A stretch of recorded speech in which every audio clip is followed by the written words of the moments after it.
Hey, friends, welcome back. This is the Have I Told You About This podcast, the podcast where my mind takes me places during the week and then I come back here to share it with you. Let me start by saying an absolutely huge thank you to all of you who took the time to just like and subscribe to the show. I know it just takes a couple of seconds to do each. There's no monetary involvement whatsoever. I don't have a Patreon. But it certainly helps people find the show much easier so that we can begin to build the community. Look, I know how these YouTube channels work.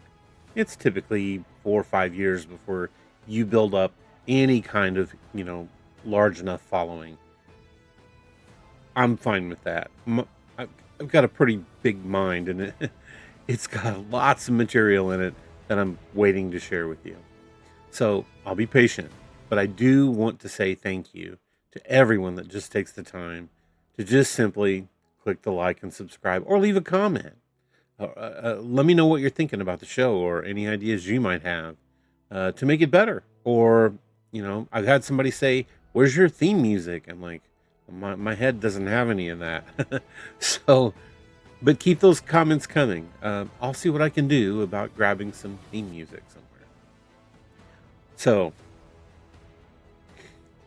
what I'm really trying to do here is just create a creative, positive community of people who love to discuss things that are on their mind, no matter what it is. So, I'm Brad, your host, and today my mind took me back to a style of games that I really, really, really love to play during this holiday time of the year, and that is hidden object games. Yes, hidden object games. I know these games often get a bad rap, and many don't even consider them games, or they say, oh, those are baby games. But let me tell you, these games bring a sense of calmness and zen to me like no others. And especially when my awesome grandkids are around, they make great games to share with them as well. So this week, let me invite you into a world that's close to my heart, a world of twinkling lights and hidden treasures, gentle puzzles. We're talking about hidden object games with a special spotlight on the brand new, newly released Christmas Wonderland 16.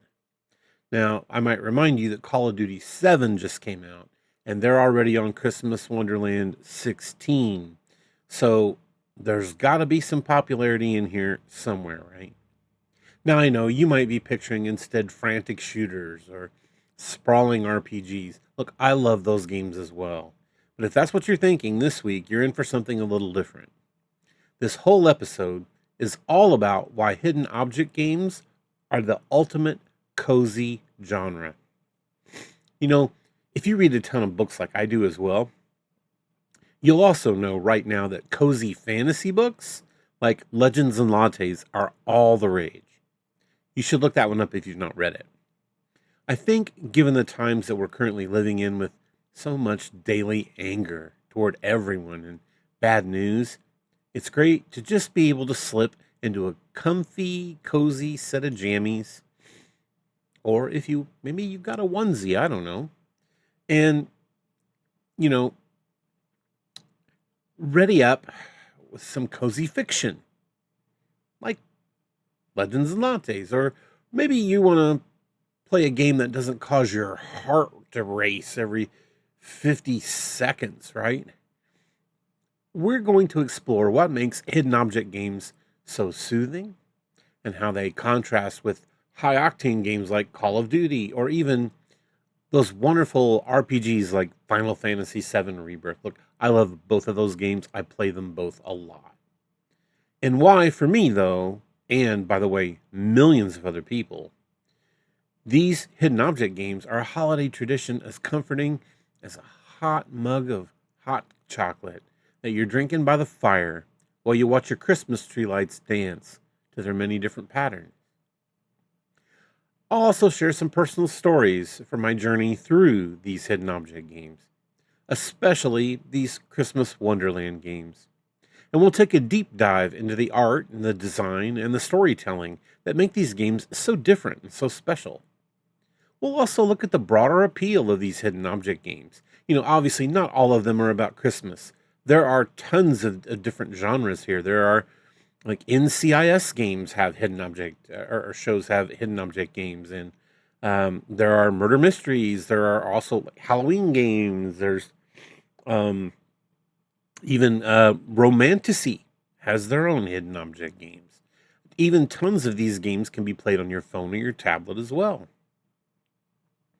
These games also kind of loosely connect to the rising fame of life simulation games like Power Wash Simulator 2 and even Grocery Store Simulator. I have put hundreds of hours into the Power Wash Simulator 1 and now 2 games. And I'm telling you, just like hidden object games, you think, who wants to power wash? Right? Who wants to do that? There is just something about the noise of the water spraying and you seeing the dirt go away and hearing that ding every time a certain section of whatever you're cleaning is done and you get paid for it, that just keeps you wanting to go. They're wonderful games to play when you've got maybe a podcast on you're listening to or just putting some shows on in the background, maybe some YouTube videos. And I'm telling you, they just create this whole sense of zen and peacefulness. So I'll tell you what, why don't you grab your favorite blanket? Let's settle in together. Let's go on this gentle adventure together. So let me ask you, have I told you about these hidden object games? Well, I'm about to. So, what in the world are hidden object games? Well, let's start with me just showing you the latest and greatest. Welcome to Christmas Wonderland. This is Christmas Wonderland 16. Just look at the art. Here you're trying to just find letters to Santa, all hidden throughout the page there. Here's a puzzle. It's just a turning puzzle. You don't have to move any pieces. You just try to get the picture all square. I mean, look at that art. You can get lost in it. Here you're trying to find golden angels and different toys that Santa's hidden around the thing. Here again, another turning puzzle, trying to put the whole Springfield star together because you're in the city of Springfield, but this is not The Simpsons. I mean, just look how colorful, and the music, and the zen that's here. And as you find different things, look, the elf just slid down the pole. I mean, there's all kinds of animations and things. Check this out. You've got to get the feed to the correct reindeer. So it's more than just finding hidden objects that are sometimes well hidden in here. And by the way, the replayability on these goes forever because the objects move every time you play the game. So it's not like, oh, well, I always know where this snowman's going to be hidden. And there are over like 60 some puzzles in each of these games that are only just the hidden object puzzles. You have these other things that you can do as well.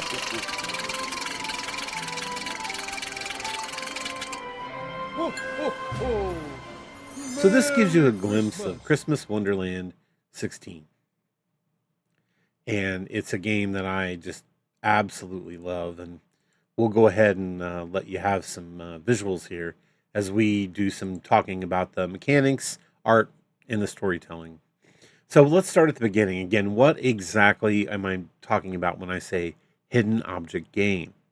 Well, if you've never played one, imagine this. You're looking at beautifully illustrated scenes like the ones you're seeing, maybe a bustling holiday market or a cozy living room. And somewhere in that scene, tucked among all the ornaments and snow globes, are a dozen or more objects that you need to find. Maybe a golden angel, or a candy cane, or maybe a tiny little train. Your job is to spot them, click on them, and slowly unravel the scene's secrets. You see, there's stories behind each and every one of these games.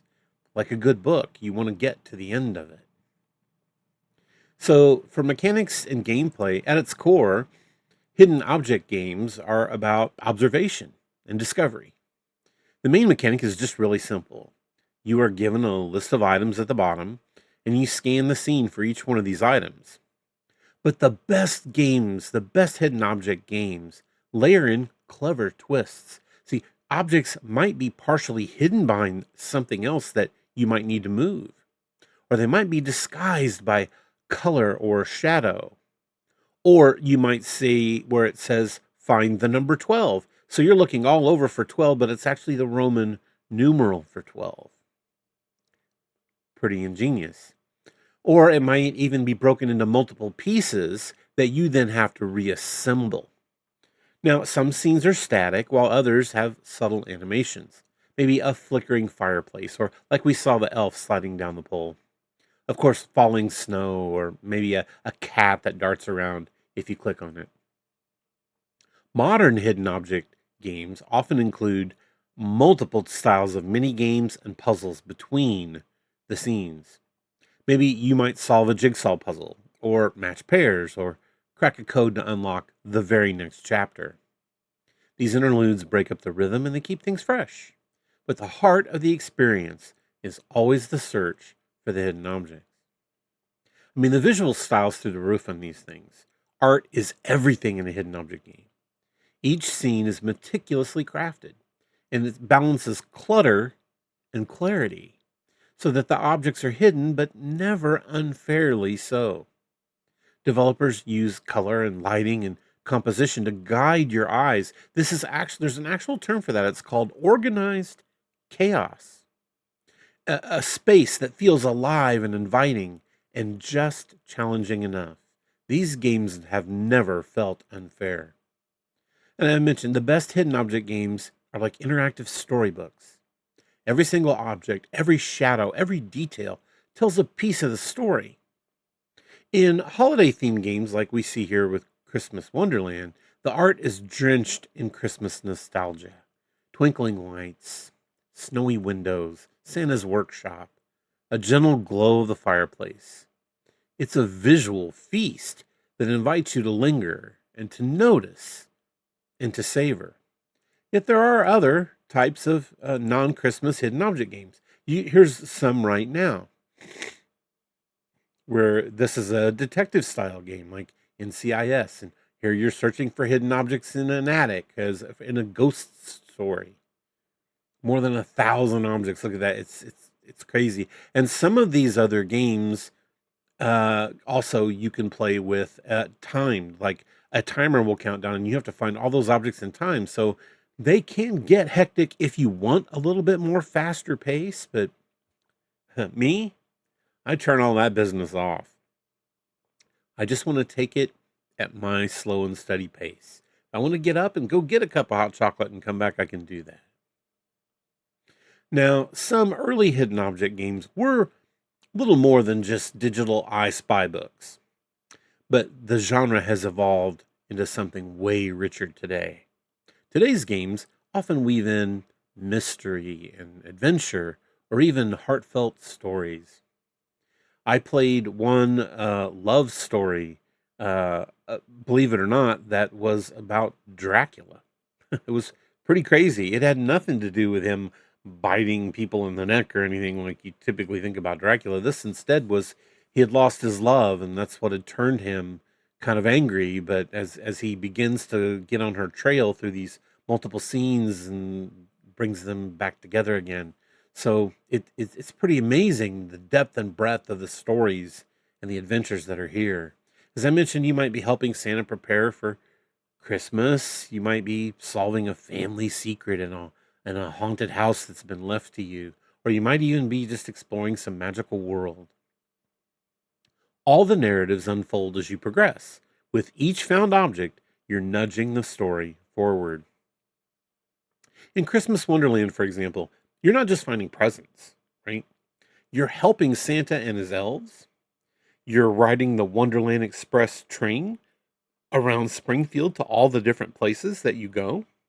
You join in Springfield's Christmas parade. And what's really cool is you help this family, mom and dad, and a brother and a sister, get ready for the big day. The story is light and it's whimsical, but it's the perfect frame for the gentle, meditative gameplay that hidden object games offer. As I mentioned, this is the 16th one of these, and the story's changed every single year. Now, why do hidden object games feel so soothing and relaxing and zen? I've heard some people tell me that these games often give them a little bit of anxiety, like they have to try to find these things so quickly, but really that's just self imposed. You can't, like I mentioned, you can put a timer on it if you want, but you certainly don't have to, right? You can just take your time, find the things at your own pace. There's no rush, there's no enemies, there's no game over screen. You can just take your time, scan the scene, take in the awesome music, listen to the things that are being, the sounds that are being played. Oftentimes, I'm just surprised where I'll hear birds in the background or dogs barking or, the mailman coming by saying, here's your mail or things like that, that you don't even hardly pay any attention to. It just sounds like you're lost in this world. And this slow, deliberate rhythm is just meditative. It encourages mindfulness and focus, as well as a gentle sense of accomplishment. I'm telling you, each time you find an object and you hear that ding, you, you know you've done something, right? So, research into game psychology also backs this up. Many studies have been done that show that casual puzzle games, including hidden object games, reduce stress, they improve your mood, and they even help with anxiety and attention issues. So, the act of searching for objects one at a time provides a clear goal and immediate feedback. It's a kind of structured focus that's just deeply calming. It's more about mindfulness in all the mess. I mean, look at that scene. It's messy, right? But the mindfulness is there is I can find what you asked me to look for. It's a kind of therapy in finding order within the chaos. When you play hidden object games, you don't just click on things mindlessly. I've seen people play these games that way. They'll just take their mouse and start clicking until they find the things and go, okay, I found everything. No, you didn't. You just clicked on the entire screen. That's not how the games are meant to be played. See, instead you want to make sense of this cluttered world, one object at a time. It's really a gentle reminder that even in the messiest moments, there's beauty and meaning to be found. Now, some therapists even recommend hidden object games for clients who are dealing with high levels of anxiety or stress, or even ADHD. These games offer a safe, low stakes environment where you can focus, succeed, and feel in control. There's no penalty for mistakes, there's no pressure to perform, just the quiet satisfaction of finding what's been lost. There's tons of nostalgia and emotional comfort within these games. For many players, hidden object games tap into the deep well of nostalgia. I'll raise my hand on that. These Christmas games, man, I love them this time of year. The scenes are often filled with like vintage items and cozy settings, holiday traditions like, you know, decorating the Christmas tree or watching your favorite Christmas show with the family. Finding a music box or an old toy can trigger memories and emotions of when you yourself got a similar toy or item, and it makes the experience feel almost personal and comforting. Now, I'll be honest, for me, playing these Christmas Wonderland games is like stepping into a snow globe from my own childhood. The music and the art and the gentle puzzles, it all brings back memories of, like I said, decorating the tree or maybe even helping my mom bake cookies or waiting for Santa, even. It's a ritual that just grounds me, especially these days when life can seem hectic. Also, nothing warms up this grandpa's heart like when my grandkids find an object and you just see their faces light up with joy, like they just climbed Mount Everest and you got to be a part of that. Now, let's just take a moment and let's contrast, okay? Um, hidden object games with high intensity genre games, right? First person shooters, RPGs, even these new extraction shooters that are out, like Arc Raiders, right? Let's just zoom out for just a minute. In the broader gaming landscape, hidden object games are the polar opposite of genres that seem to be the most popular, like first person shooters and role playing games, character action games, or even extraction shooters. Take Call of Duty, for instance. Like I said, a brand new one of those just came out, and I'm sure it's going to sell millions. Way, way more than Christmas Wonderland 16 will.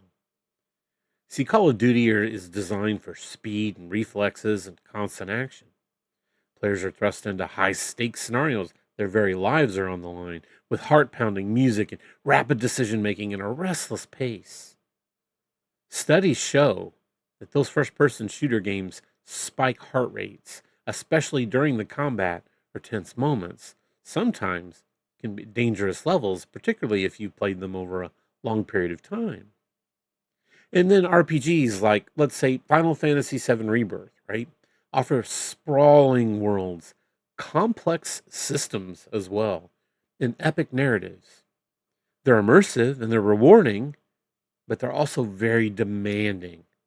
They require hours and hours of investment, strategic thinking, understanding those complex systems like maybe magic or the job systems that are there. And sometimes a willingness to just grind through battle after battle after battle. On the other hand, you can jump into a hidden object game for 5-10 minutes if you want. Play a board, play a scene, quit, go about your day. Or if you're like me, at the end of the day, you turn this on, grab your hot cocoa, put some Christmas music on, and just slam yourself into this world for a while. But again, extraction shooters are all the rage these days too. I don't want to call it new genre, but it's newer. But it's popularized by a game like Arc Raiders. Um, I believe there's one called it might be Escape from Tarkov, I think, maybe. Really here, these are what's called PvPvE, or player versus player, but also versus the environment. These games are all about risk and reward. You venture into dangerous zones where there are both computer controlled enemies as well as other human people that could work with you, or they could wait till you grab all the loot and then take you down so they can take your stuff. Again, the adrenaline rush is real, and so is the stress. Hidden object games, though, by contrast, are just designed to lower your heart rate, not raise it. There's no combat, again, no time pressure unless you want it. You can turn the clock on again. Don't get me wrong. You can make this game what you want it to be. And no risk of losing your progress either. The challenge is gentle. The rewards are steady. And they hit just right in the dopamine centers where again, that ding of pleasure when you found that hidden object and you didn't have to use any hints to do it. That experience is meant to be restorative rather than exhausting. Now, that's not to say hidden object games lack depth or engagement. In fact, as I mentioned, they often induce a state of what's called flow. It's a psychological sweet spot where you're just fully absorbed and time slips away and the outside world fades to the background. But the flow in hidden object games is quiet, contemplative, and deeply satisfying. Now, as I mentioned, I love a good RPG or a shooter as much as anyone. But I'm telling you, these days when I just want to breathe, well, I just pop in Christmas Wonderland. And I'm not chasing any high scores or leaderboards. I'm just present in the moment, in the magic. Now, let's get personal for a minute. If you've listened to this show before, you know I have a soft spot for Christmas and holiday games, even. Christmas just takes me back to my childhood days when there was like absolutely no responsibility. Right? Yeah, there was school, if you call that responsibility, I guess, but that was it. I mean, everything else was, You get home and then it's your free time. But this series is my annual tradition. This series began over a decade ago with the first Christmas Wonderland game, and it invited players to help Santa prepare for his big night. And every year since, developer Casual Arts has released a new installment. They add fresh scenes, new mini games, and even more holiday magic. Again, from decorating Santa's own home to riding that Wonderland Express, the games have evolved in scope, depth, and polish. The art has grown richer and the puzzles more inventive, and the stories whimsical and heart touching. But the heart of the series remains the same. It's a celebration of Christmas, family, and the simple joy of discovery. As I mentioned, I've played every single one, all 15, and now number 16 was just released. For me, each game is a time capsule. I can remember specifically playing Christmas Wonderland 4 with my own kids as we raced to find all the golden angels that were hidden in the level. I can also remember Christmas Wonderland 10, where I played during an exceptionally tough winter time, and the game brought me comfort in its snowy scenes and its cheerful music. There's something just special about returning to these games year after year after year. And like I said, replayability is through the roof in all of them.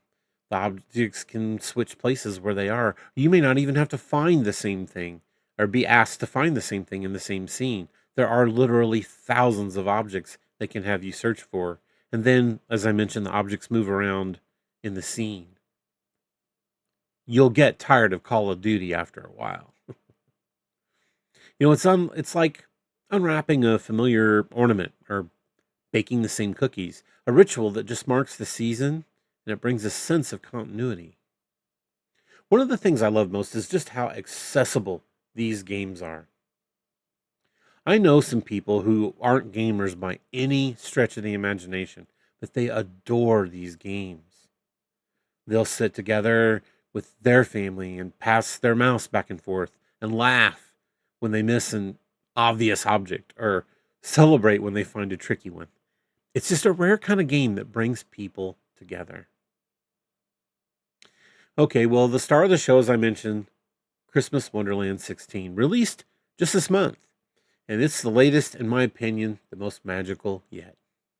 This year, the game takes us back to Springfield and its magical Christmas Wonderland that they turn that town into every year.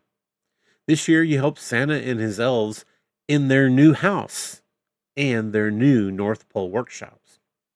You get to fly in a supersonic sleigh with Santa and visit the stunning Ice Palace Grotto.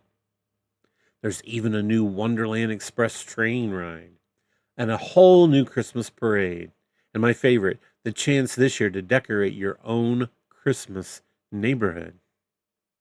As you find hidden objects, you are given a score at the top, and then you spend your score on the decorations that you can use for your neighborhood. As I mentioned, there's over 60 holiday pack levels, each bursting with presents, hidden surprises, and beautifully detailed scenes. The game offers multiple modes. There's beginner, there's intermediate, and there's expert. So you tailor the challenge to your mood. There's even an extreme mode, like I said, for those who want to test out their eagle eyes and don't mind a little bit of a time barrier on you as you play the game. Again, beyond the classic object hunts, Christmas Wonderland 16 is packed with mini games. There are matching puzzles. There are jigsaw puzzles. There's even a photo album feature where you can take pictures and create your own holiday memories within the game. You'll search for the hidden snowman, find lost presents, and even earn merit badges for achievements. This game is just crammed with goodies and rewards, even unlockable wallpapers you can use on your computer, and bonus content. It's designed for families and friends of all ages, and it's a true holiday gathering in digital form. The developer, Casual Arts, the studio behind the series, has a knack for capturing the spirit of Christmas. They blend traditional Christmas imagery with playful surprises. You'd be surprised what you're going to find as you play the game. And it ensures that each game feels fresh but familiar. I have been with this family for 16 years. They feel like family. It's crazy. The attention to detail, from the placement of ornaments to the glow of the fireplace, it's a testament to Casual Arts' love not only for Christmas, but to the hidden object game genre. Playing this game this year, I've found myself lingering in each scene. I'm not all the way done yet. I don't want the experience to end.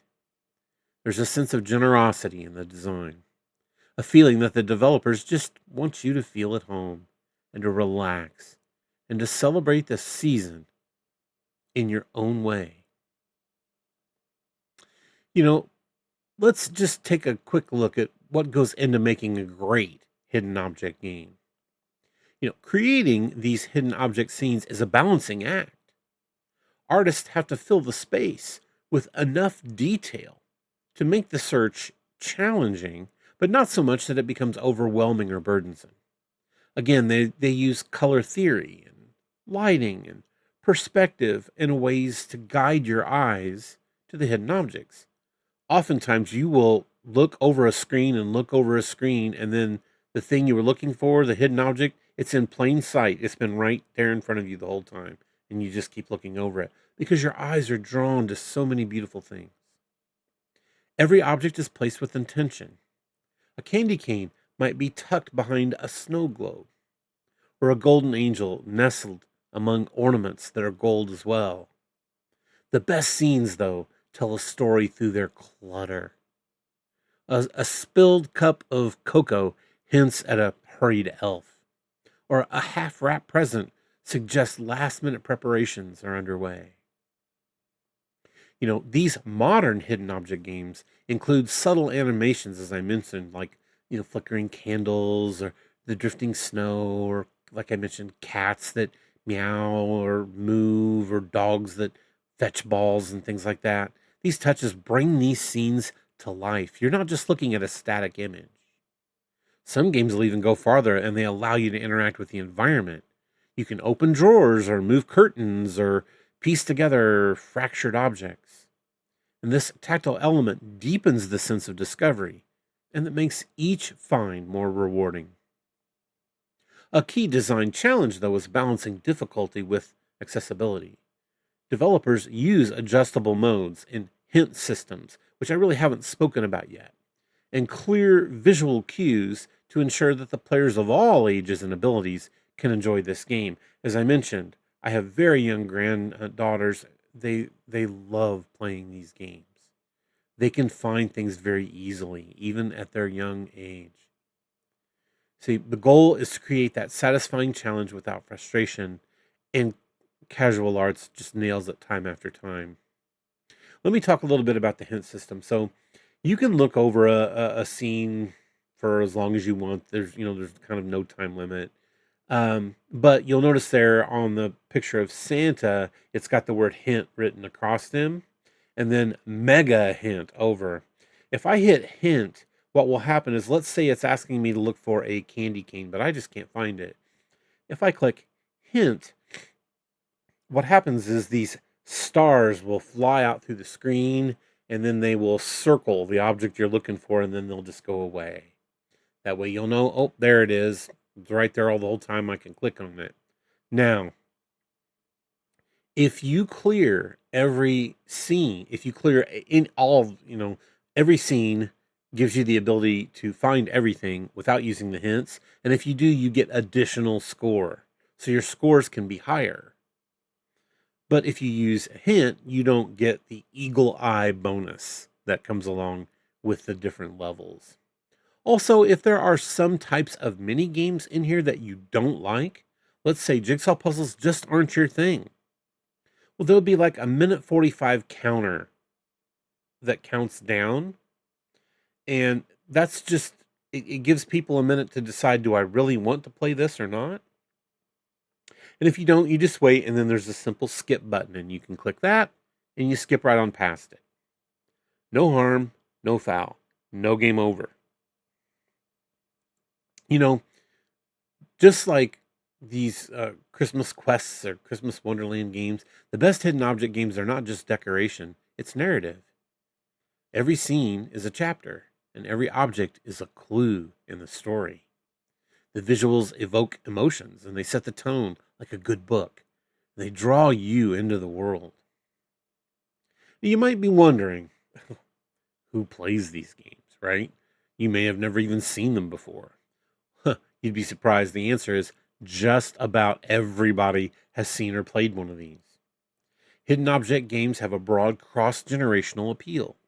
They're popular with kids and adults, and especially seniors. Studies show that women, especially those over 35, are the core demographic, but the genre attracts players of all backgrounds. Look at me. I'm a 50 plus grandpa. I love these games, love them all. I could sit and play these over and over and over again and just get lost in the story. But again, I'm a reader and I do love a good story.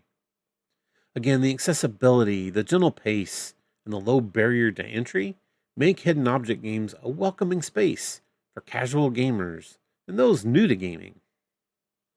Now, you might also ask, how much are these games? Well, most hidden object games are very affordable, with many are available on free to play platforms and titles supported by in-app purchases or ads. Now, they're not all like that, right? Some, like Christmas Wonderland 13, they're premium releases. It's a one-time purchase. You pay for the game and you're done. And I've seen these go for as low as like $9.99. I've even seen on some specials, if you know, like if you don't have to have the newest one right away, maybe after Christmas, you might even get it for $5.99 or something like that. You can also buy them in bundles. If you're familiar with the Steam system where you can buy PC games, they have just type in hidden object games and you'll see like 6-in-1 bundles of games that you can purchase for practically nothing. And developers will also offer bonus content and seasonal updates and collectibles to keep players engaged. And again, more of the modern hidden object games are increasingly including social elements like leaderboards and clubs and even co-op events. Players can share their progress or compete for high scores or even work together to unlock rewards. The online communities, from forums to Facebook groups, are vibrant spaces where fans swap tips and they celebrate their achievements and even build friendships. Beyond entertainment, hidden object games are used in therapy and education. They help improve attention and memory and visual processing skills. So, why do hidden object games resonate with so many people? Well, there's no special skills or prior gaming experience. You don't need a controller that has 24 buttons on it, and they all do something different. The mechanics are intuitive, self explanatory. Point your mouse, click on something, discover new things. The simplicity makes them approachable for everyone, as I mentioned, from kids to grandparents. Every found object is another victory. The steady stream of rewards and gentle progression and clear goals create a sense of accomplishment and flow. Players report feeling relaxed, focused, and of course, way happier after every session. And look at the art. The art and the atmosphere draws players in. It offers a visual escape from your daily stresses. Whether you explore a snowy village, a magical grotto, it doesn't matter. The scenes invite you to linger there, notice and appreciate the detail and the beauty that's there. I also talked about replayability with daily challenges, seasonal events, and ongoing updates. Hidden object games offer endless reasons to return. You know, most PC single player games, they can be up to 100 hours of good gameplay, but there's almost never any replayability or want to replay a whole story that you've already seen. But in a hidden object game, there's new objects constantly. You're always finding new things in new places. So, where I'd like to end up, I just want to reflect on the value of slow, meditative gameplay in today's fast-paced gaming landscape. Hidden object games, like the other games that I mentioned, like Power Wash Simulator, Farming Simulator, those games, they're cozy titles that offer something rare: a space to breathe, a time to relax. They remind us that not every game needs to be a competition or a test of skill or a race against the clock. Sometimes the greatest joy comes from just slowing down, noticing the details, and savoring the journey. Research shows these games can improve mood and reduce stress and even support mental health.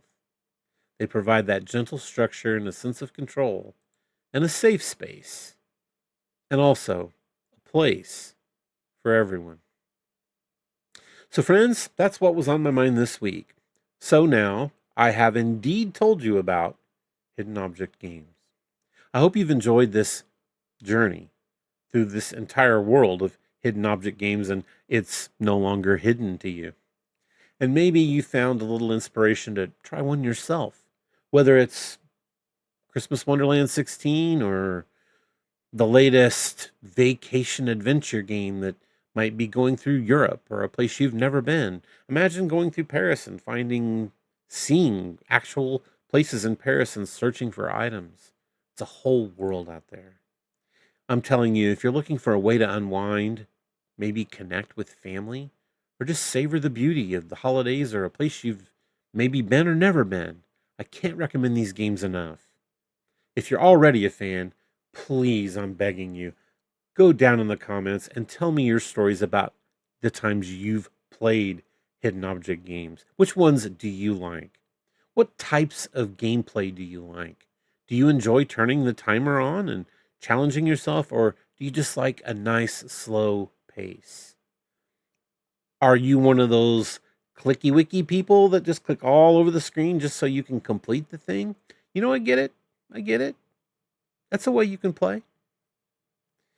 Do you have any holiday gaming traditions with hidden object games like I do, where I play the newest Christmas Wonderland every year? Let me know down in the comments. And as always, I have to thank you for joining me. If you've enjoyed this episode, would you please consider subscribing, clicking the like button, maybe even leaving a review, and share it with a friend who could use a little extra calm in their season, this hectic holiday season. All right, friends, until next time, try to find joy in the small things. And remember, sometimes the best adventures are the quietest ones. And come back next week to see what's going to be rattling around in my mind. Take care, friends. Be safe.